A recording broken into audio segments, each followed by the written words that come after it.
تو ٹیوبر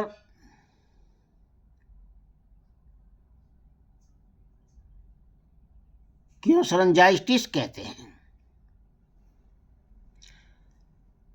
جب گردن کے غدودوں پر اس مرض کا حملہ ہو تو اسے خنازیر یعنی کنٹھ مالا کہتے ہیں. اسی طرح سل حنجری، سل بطنی یعنی پیٹ کے غدود کی سل، سل مفصل یعنی جوڑوں کی سل وغیرہ کہا جاتا ہے. چونکہ ایک یہ متعدی مرض ہے، اس لیے سل کے مریضوں سے یہ تندرست اشخاص کو ہو جاتا ہے، تندرست ویکتیوں کو بھی ہو جاتا ہے، جو صحت مند ہوتے ہیں ان کو بھی ہو جاتا ہے. اور یہ مرض موروثی بھی ہوتا ہے، باپ دادا سے بھی چلا آ رہا ہوتا ہے. دائمی نزلہ، زکام، پیلیوریسی، نیمونیا، خراب غذا، بخار کی حالت میں ملاپ، تنگ و تاریک مکانوں و کثیف ہوا میں بود و باش یعنی رہنا سہنا اس مرض کے خاص اسباب ہیں، خاص کارن ہیں، مکھیہ کارن ہیں.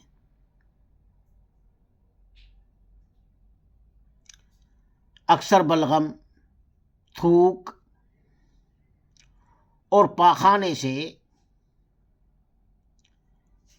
اس مرض کے جراثیم پھیلتے ہیں. اس کے جو کیٹانو ہیں، بلغم سے، تھوک سے، پیپ سے، پاخانے سے ایسے پھیلتے ہیں اس کے کیٹانو. اور سل کی بھی کئی قسمیں ہیں. اور جب تپ و دق کے جراثیم کسی ایک اعضاء میں داخل ہو جاتے ہیں تو تمام جسم کو یعنی پورے شریر کو تکلیف میں مبتلا کر دیتے ہیں. اس مرض کا حملہ عام طور پر 14 سال سے 30 سال کی عمر تک ان میں زیادہ ہوتا ہے. مریض سل کے تھوکے ہوئے بلغم میں سل کے بے شمار کیڑے موجود ہوتے ہیں، بے شمار کیٹانو موجود ہوتے ہیں. یہ کیڑے خشک شدہ بلغم یعنی سوکھا ہوا بلغم میں بھی زندہ رہتے ہیں. جب بلغم سوکھ جاتا ہے اس میں بھی زندہ رہتے ہیں.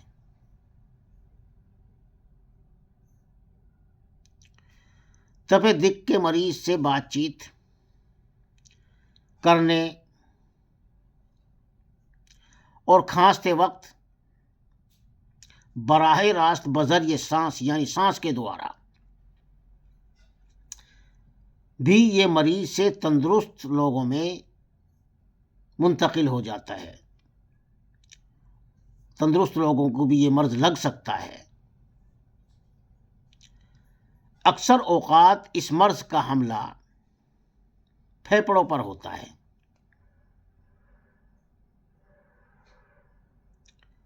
اعضائے بدن کی بڑھوتری کے لیے غذا سے جو رطوبتیں پیدا ہوتی ہیں ان کے 4 درجات ہیں، 4 درجے ہیں. نمبر 1، وہ رطوبت جو عروق شعریہ کے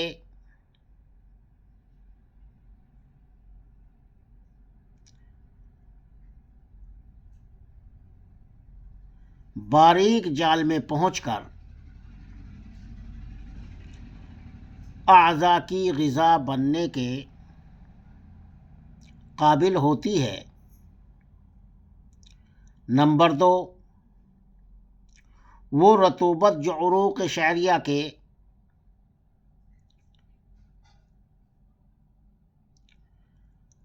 نکل کر اعضاء کی سطح پر شبنم کی طرح پھیل جاتی ہے۔ نمبر 3، یہ رطوبت اعضاء کی شکل اختیار کر لیتی ہے لیکن ابھی پختہ نہیں ہوتی۔ نمبر 4، وہ پوری طرح عضو کی شکل میں مشتمل ہو جاتی ہے۔ جب تق عارض ہوتا ہے، جب تپ و دق عارض ہوتا ہے تو وہ اسی رطوبت کو فنا کرنے لگتا ہے اور درجہ بدرجہ رطوبت کے ابتدائی درجات کو فنا کرتا ہوا ترقی کرتا جاتا ہے اور پھر اعضاء کو تحلیل کرنے لگ جاتا ہے۔ معالجین نے، چکتسکوں نے اس کی مثال چراغ میں جلتے ہوئے تیل سے دی ہے۔ جب چراغ کا تیل ختم ہو جاتا ہے تو حرارت اس تیل کو جلانے لگتی ہے جو بتی میں موجود ہوتا ہے۔ یہ دق کا دوسرا درجہ ہے جسے زبول کہتے ہیں۔ جب بتی کا تیل بھی ختم ہو جاتا ہے تو خود بتی کو آگ لگ جاتی ہے۔ یہ دق کا تیسرا درجہ ہے۔ اس کو طب میں منقطع اور مخفف کہتے ہیں۔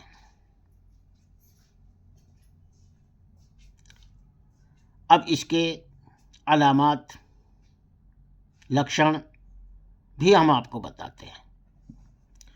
اطباء نے یعنی معالجین نے، ویدوں نے، حکیموں نے طب و دق کے 3 درجے مقرر کیے ہیں۔ اس لیے ہر درجے کی علامات الگ الگ قرار دی گئی ہے۔ درجہ اول، معمولی بخار رہتا ہے، صرف نبض میں ذرا سی تیزی آتی ہے، طبیعت سست رہتی ہے۔ اس سستی کا اثر شام کے قریب زیادہ ہوتا ہے اور صبح کو پھر طبیعت بحال ہو جاتی ہے۔ پھر رفتہ رفتہ خفیف بخار ہوتا جاتا ہے جو رات کے آغاز پر یعنی رات آنے پر، رات کے شروع ہونے پر ذرا تیز ہو جاتا ہے اور پچھلی رات کے وقت پسینہ آ کر اتر جاتا ہے۔ دن کو آرام رہتا ہے۔ اس درجے کی تشخیص نہایت مشکل ہے لیکن علاج آسان ہے۔ درجہ دوم، اس درجے میں بخار تیزی سے ہونے لگتا ہے اور کچھ دیر بعد پسینہ آ کر بخار میں تخفیف ہو جاتی ہے، کمی ہو جاتی ہے۔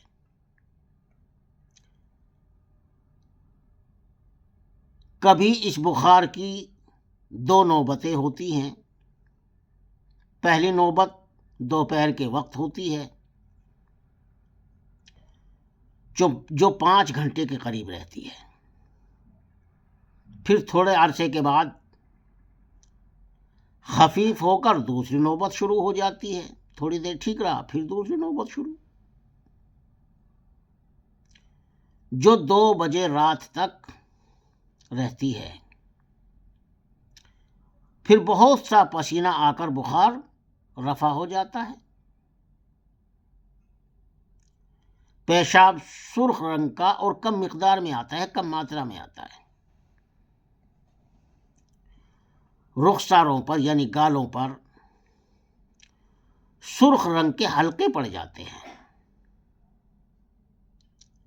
ہاتھ پاؤں کے تلوے جلتے ہیں، بہت گرمی محسوس ہوتی ہے۔ مریض روز بروز دبلا اور پتلا اور کمزور ہوتا جاتا ہے۔ بھوک کم ہو جاتی ہے، آنکھیں اندر کو دھنس جاتی ہے، بدن کا گوشت کم ہو جاتا ہے اور ہڈیوں کے سرے نکل آتے ہیں۔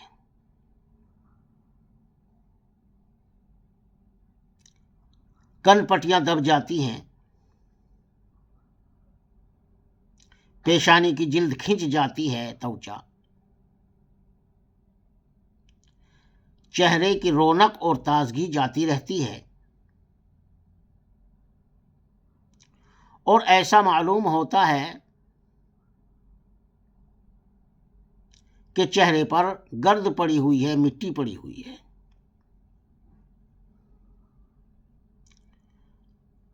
پلکوں اور پپوٹوں کا اٹھنا مشکل ہو جاتا ہے۔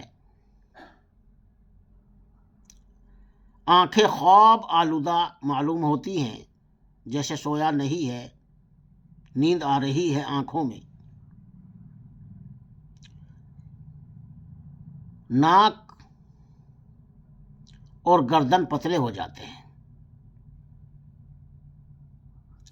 کان چھوٹے، تنگ اور زرد رنگ کے ہو جاتے ہیں، پیلے پڑ جاتے ہیں۔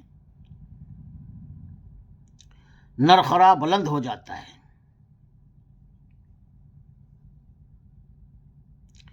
سینے کی ہڈیاں ابھر آتی ہیں، آواز باریک ہو جاتی ہے، رگیں ظاہر اور خون سے خالی معلوم ہوتی ہے، نسیں جو ہیں۔ بال لمبے ہو جاتے ہیں اور ان میں جوئیں پڑ جاتی ہیں۔ کندھوں کی ہڈیاں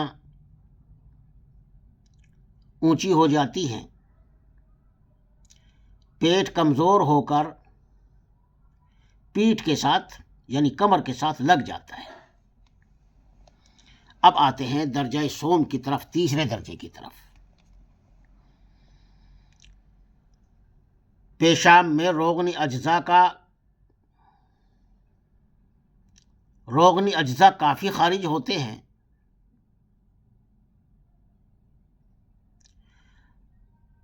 بھاری خشکی سے تمام بدن کا گوشت تحلیل ہو جاتا ہے۔ بال گرنے شروع ہو جاتے ہیں، ناخن مڑ کر ٹیڑھے ہو جاتے ہیں، بدن پر ہڈیوں اور چمڑے کے بغیر کچھ باقی نہیں رہتا۔ بخار زور سے ہوتا ہے اور اس میں تخفیف کا وقت کم ہو جاتا ہے، تھوڑی دیر کے لیے ٹھیک رہتا ہے، ورنہ بخار پورا دن پوری رات چڑھا ہی رہتا ہے۔ پھر اسہال زبانی آنے لگتے ہیں، پیچش دست آنے لگتے ہیں، اور نرم ہڈیاں گل کر دستوں کے ذریعے خارج ہو جاتی ہے۔ پاؤں میں ورم آ جاتا ہے اور نہایت کمزوری کی حالت میں مریض موت کی گود میں چلا جاتا ہے۔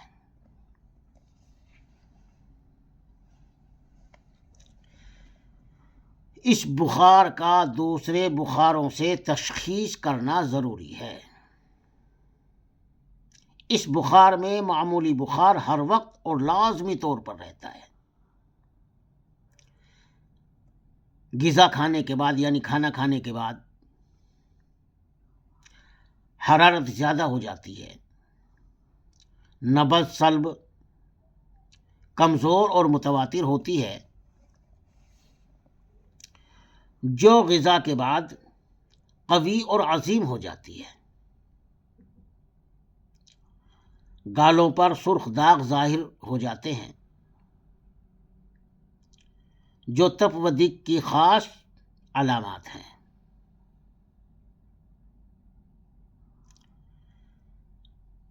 جب تیز حرارت کے بعد حرارت کم ہو جائے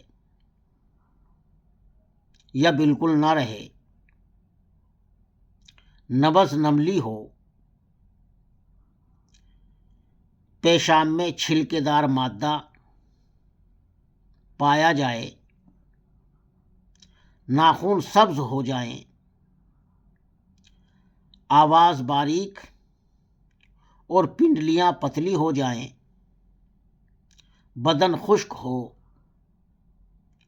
سانس تنگی سے آئے، خونی اسہال آئیں، تو مریض کا بچنا مشکل ہو جاتا ہے۔ ایسی حالت میں وہ زیادہ سے زیادہ 1 ہفتے کے اندر فوت ہو جاتا ہے، ختم ہو جاتا ہے، مر جاتا ہے۔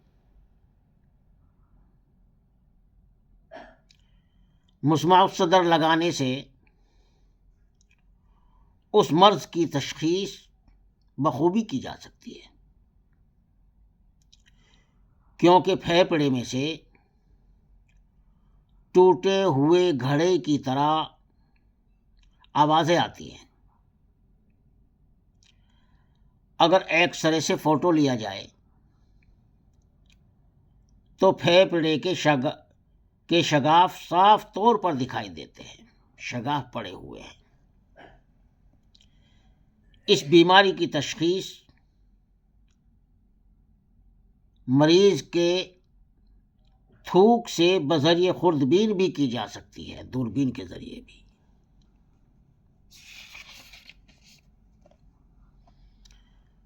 کیونکہ دق کے جراثیم تھوک میں بکثرت پائے جاتے ہیں۔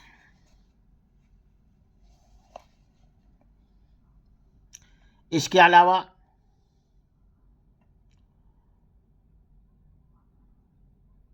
وان پرکٹ ٹیسٹ سے بھی اس مرض کا پتہ لگایا جا سکتا ہے۔ اس کا طریقہ یہ ہے کہ پہلے جلد کو صاف کر کے یعنی توچا کو بالکل صاف کر کے اس کے اوپر 1 قطرہ ٹیوبرکولین لگائیں اور اس پر خفیف زخم نشتر سے چیچک کے ٹیکے کی طرح لگا دیں۔ اگر مریض اس مرض میں مبتلا ہے تو اس جگہ پر سوجن ہو جائے گی۔ اسی طرح ٹیوبرکولین کی مرہم لینولین میں بنائی جاتی ہے اور اس کی جلد پر مالش کی جاتی ہے۔ اگر مریض اس مرض سے متاثر ہے، پربھاوت ہو،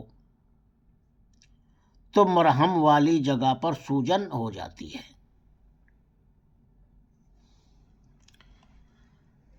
اب ہم آپ کو بتاتے ہیں بلغم کا دوربین کے ذریعے سے جانچ کا طریقہ۔ تپ و دق کے مریض کی بلغم کا خوردبینی امتحان کریں۔ اس سلسلے میں رات کو مریض سوتے وقت 1 ڈھکنے والا چھوٹا سا برتن رکھیں۔ جب کھانسی آئے اور بلغم خارج ہو تو اس میں تھوکیں۔ صبح اس بلغم کا معائنہ کیا جائے اور بلغم کا ایک چھوٹا سا ٹکڑا سلائی پر لے کر سلائیڈ پر رکھیں اور دوسری طرف سلائیڈ اس کے ساتھ چسپاں کر کے حرکت دیں، یہاں تک کہ دونوں سلائیڈوں کی ملحقہ سطح پر بلغم کی ایک نہایت باریک فلم بن جائے۔ اب ان میں ایک کو شعلے پر ذرا گرم کریں، اس قدر نہیں کہ جل جائے، پھر ٹھنڈا ہونے پر اس پر کاربل فکشن جو اس کام کے لیے خاص رنگ ہے اس قدر ڈالے کہ سارے فلم ڈوب جائے، لیکن اتنا نہیں کہ سلائیڈ سے نیچے گر جائے۔ اب اس کے نیچے اسپرٹ لیمپ رکھ کر اس قدر آہستگی سے گرمی پہنچائیں کہ رنگ کا گھول ابلنے نہ پائے، صرف بخارات اس میں سے نکلتے نظر آئیں، اور ڈبونے پر نکال کر پانی میں ڈبا دیں، پھر تیزاب میں، پھر پانی میں، یہاں تک کہ اس کا رنگ دور ہو جائے۔ اب فلم کے تمام حصے سوائے جراثیم دکھ کے اپنا رنگ کھو چکے ہوں گی۔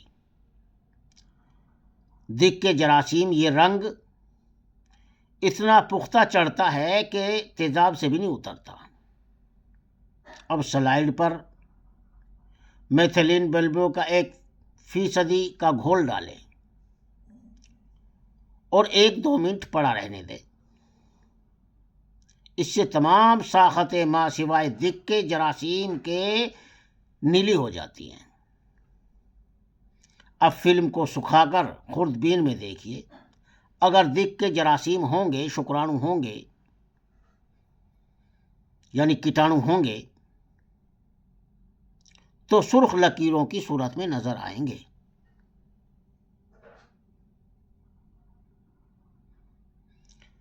جراثیم دکھ کے علاوہ بعض اوقات بلغم کو دوسرے جراثیم کی موجودگی کے لیے بھی ٹیسٹ کیا جاتا ہے۔ اس طریق پر ہی فلم بنائی جاتی ہے کہ گرم کر کے قائم کی جاتی ہے، لیکن اس پر کاربولک فکشن کی جگہ میتھیلین بلبیوں کا رنگ ڈالا جاتا ہے۔ اس سے تمام جراثیم اور دوسری ساختیں سفید رنگ اختیار کر لیتی ہیں۔ اس کے بعد اسے خوردبین سے یعنی دوربین سے دیکھا جا سکتا ہے۔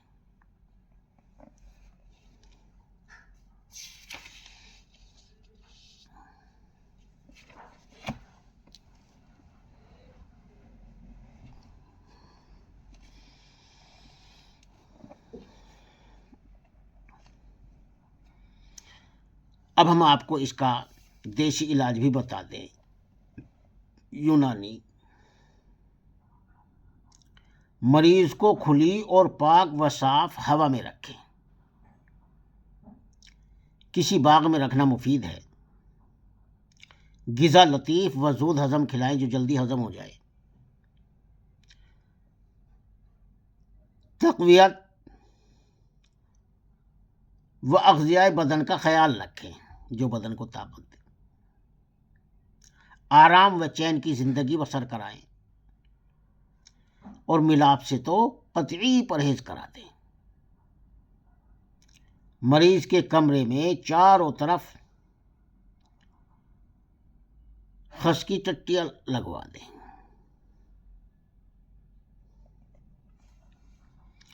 اور بہت سے کھلے برتن پانی سے بھر کر رکھ دیں۔ سرد قسم کے خوشبودار پھول مثلا گل نیلوفر، گل بنفشہ، گل گڈھل، گل چاندنی، گل سرخ، سدا بہار، گلاب، چنبیلی وغیرہ رکھیں۔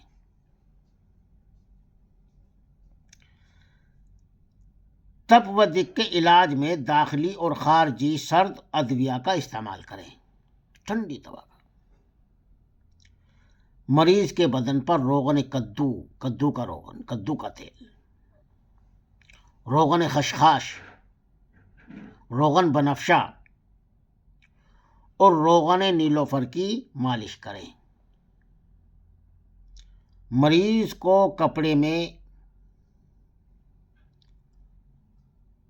کپڑے بھی سندل سے رنگے ہوئے اور کافور میں بسائے ہوئے پہنائیں۔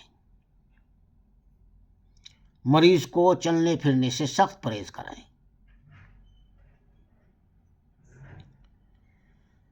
یونانی طریقہ علاج میں مرض تپ و دق و سل کے علاج میں ایسے نسخہ جات جن میں سرطان یعنی کیکڑا ہو بہت تعریف کی گئی ہے، کیونکہ سرطان سوختہ سے ایک قسم کا چونا حاصل ہوتا ہے جو لگ بھگ ہائپوفاسفیٹ آف لائم سے مشابہ ہے۔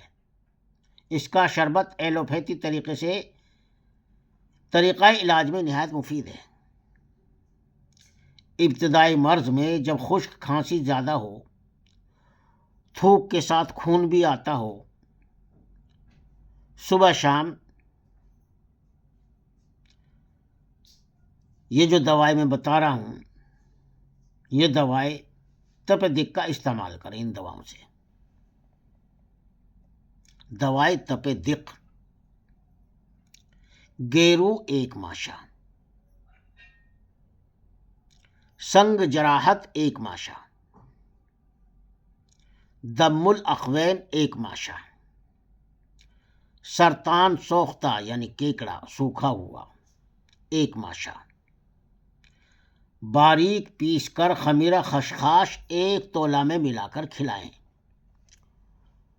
اوپر سے بی دانہ، بہی دانہ بھی بولتے ہیں، 3 ماشا، لسوڑا 9 دانے کو پانی میں جوش دے کر یعنی اچھی طرح سے پکا کر کے شربت بنفشہ 2 تولہ ملا کر پلائیں۔ اس نسخے میں گوند کی کر 1 ماشا، گوند کا تیرا 1 ماشا اور ست ملیٹی 1 ماشا کا اضافہ کیا جائے۔ اور دوسرا نسخہ بھی ہم آپ کو بتاتے ہیں،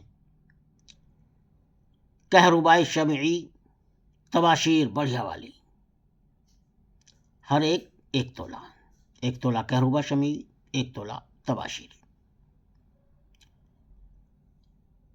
کافور یعنی کپور بھیم سینی، مروارید ناسپتا، دانہ الائچی خرد یعنی چھوٹی الائچی کا دانہ، یہ ساری چیزیں 6 ماشا۔ برادہ سندل سفید چندن 5 تولہ، سب کو کھرل کر کے غبار کی طرح کر لیں، جیسے بالکل باریک سرما۔ خوراک 2 ماشا، ہمر ارق شیر استعمال کرائیں، نہایت مفید ہے۔ ایک نسخہ ہم آپ کو اور بتاتے ہیں، گلو سبز یعنی ہرے والی، جو درخت نیم پر چڑھا ہو، گلو نیم کے پیڑ پر جو چڑھی ہوئی ہو وہ لے لے، 1 تولے کے قریب، کوٹ کر رات کو گرم پانی میں تر کریں، صبح اس کا زلال لے کر قدرے مصری شامل کر کے مریض کو پلائیں۔ اگر کھانسی ہو تو سفو ملیٹی چھلی ہوئی 6 ماشا بھی گلو کے ہمراہ تر کریں۔ اگر حرارت زیادہ ہو تو شیرہ خیارین اور شیرہ مغز کدو 7 ماشا بھی اضافہ کریں۔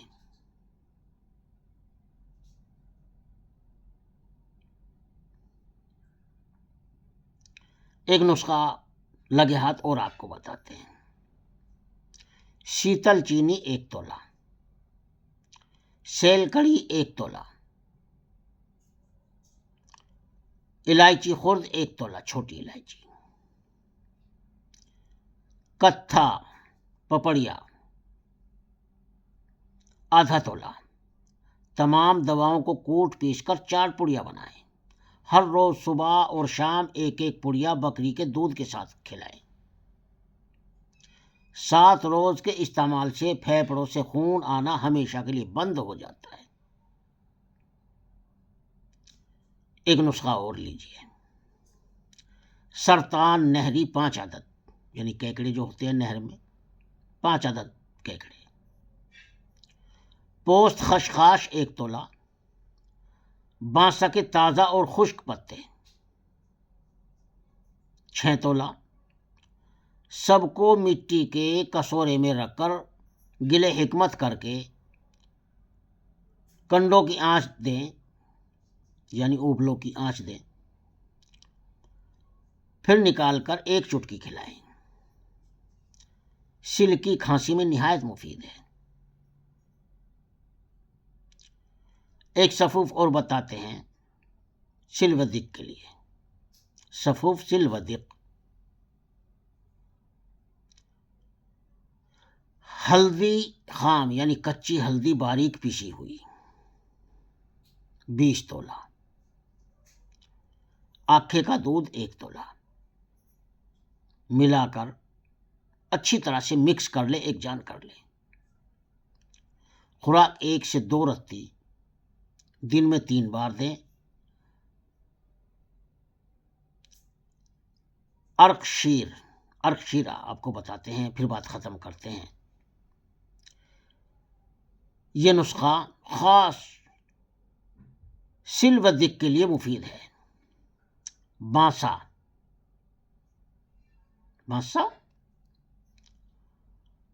عنب الثعلب، سندل سفید، دھنیا خشک، گلوئے سبز، گل سرخ یعنی گلاب کے پھول، ملیٹھی چھلی ہوئی، پھول منڈی، شاہترہ کے پتے، دھنیا کا پانی، ساری چیز 10-10 تولہ یعنی 100 گرام۔ سیب لال 10 عدد، لال سیب۔ کپور 1 تولہ، کافور 1 تولہ، اور گائے کا دودھ 5 سیر 5 کلو۔ دریا کا پانی یا بارش کا پانی 6 سیر۔ کپور کے علاوہ تمام دواؤں کو اکٹھا کر کے رات کو بھگو دیں۔ صبح بدستور عرق کشید کریں، عرق نکال لیں، اور کپور کو نیچے پر باندھیں۔ عرق 6 بوتل نکالیں۔ خوراک 4 تولہ صبح، 4 تولہ شام استعمال کرائیں۔ اب آپ کو قرص کافور کا نسخہ اور بتا دیتے ہیں، سل و دق کے لیے بہت مفید ہے۔ مغز بیج کھیرا، کھیرے کے بیج کا مغز، مغز بیج خربوزہ، مغز بیج کدو یعنی پیٹھا، مغز بیدانہ ہر ایک 5 تولہ یعنی 50-50 گرام، گل سرخ، ست ملیٹی، تباشیر اصلی یعنی بنسلوچن، ساری چیز 3-3 تولہ، گوند کا تیرا، گوند کی کر، نشاستہ، سندل سفید 2-2 تولہ، تخم کاہو شدھ 1 تولہ، کپور اصلی 8 ماشا۔ سب ادویوں کو کوٹ کر 7 اسبغول سے قرص یعنی گولیاں بنا لیں۔ خوراک 6 ماشا ہمراہ مناسب عرق استعمال کریں۔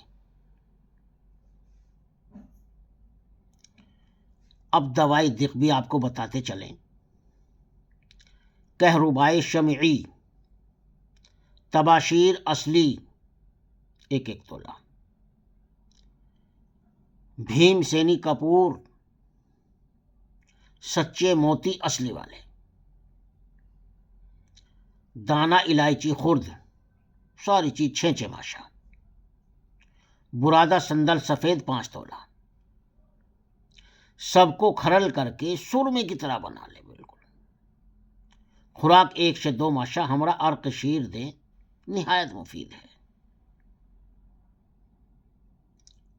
بڑی رو دنتی بوٹی سے علاج۔ بڑی رو دنتی سل و دق کے لیے نہایت ہی مفید ثابت ہوئی ہے۔ بڑی رو دنتی کے پھلوں کا صفوف تیار کر لیں اور 2 رتی سے 5 رتی تک دن میں 3 یا 4 بار ہمراہ دودھ یا پانی دیں۔ یہ اس بوٹی کے پھل کا سفوف لے کر 6 ماشا کی مقدار میں 1 پاؤ پانی میں ڈال کر آگ پر رکھیں۔ جب 1 چھٹاک رہ جائے تو جوشاندہ کو نتھار کر آدھے سے 1 تولہ استعمال کریں۔ سفوف پھل بڑی رودنتی 10 تولہ، سفوف چھلکا جڑ چھوٹا چندرا 5 تولہ، ہلدی کچی لمبی اور پتلی گانٹھوں والی، آکھے کا تازہ دودھ 6 ماشا، سب کو ملا لیں۔ خوراک 3 سے 8 گرین دن میں 2 سے 3 بار حسب برداشت کھانا کھانے کے بعد استعمال کریں۔ ایک بات اور بتاتا چلوں، سفوف بڑی رودنتی کی ہر خوراک کے ساتھ 1 سے 2 گرین آدھی سے 1 رتی سورن بسنت مالتی رس شامل کر کے دی جائے تو زیادہ مؤثر ہے، زیادہ پربھاوی ہے اور فوراً فائدہ ہونا شروع ہو جاتا ہے۔ دوستو اگر آپ کو ہماری ویڈیو پسند آئی تو چینل کو سبسکرائب کیجیے، لائک اور شیئر بھی کیجیے اور بیل آئیکن کے بٹن کو آل پر پریس کر دیجیے تاکہ ہماری ہر نئی آنے والی ویڈیو آپ تک بآسانی پہنچتی رہے۔ دوستو ہمارے چینل پر مزید طبی معلومات و تحقیقات، جسمانی امراض اور ان کے علاج، قدرتی جڑی بوٹیوں دوارا علاج، پھلوں اور سبزیوں کے خاص اور ان کے فوائد اور بہت سارے اپنے تجربات اور مجربات بیان کیے جاتے ہیں۔